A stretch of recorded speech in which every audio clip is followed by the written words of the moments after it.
Hello, my name is Jen Wu, also known as Dr. Love of the Blue Dragon Qigong Academy.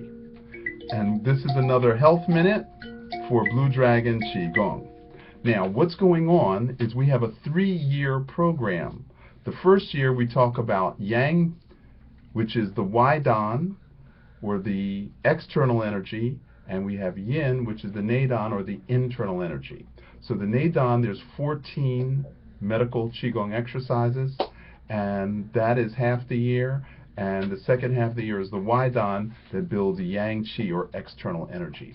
Year 2, we learn about the meridians and the points and meridian therapy. So we learn about heat, pressure, sound waves, magnets, electricity, red light, cold laser, electric stim, sound waves. So we learn how to move energy through the meridians. Then the third year is what we call spiritual alchemy or spiritual development, and we learn how to balance the emotions. We learn how to transform the animal nature to the human nature to the divine nature. And that's our 3-year program.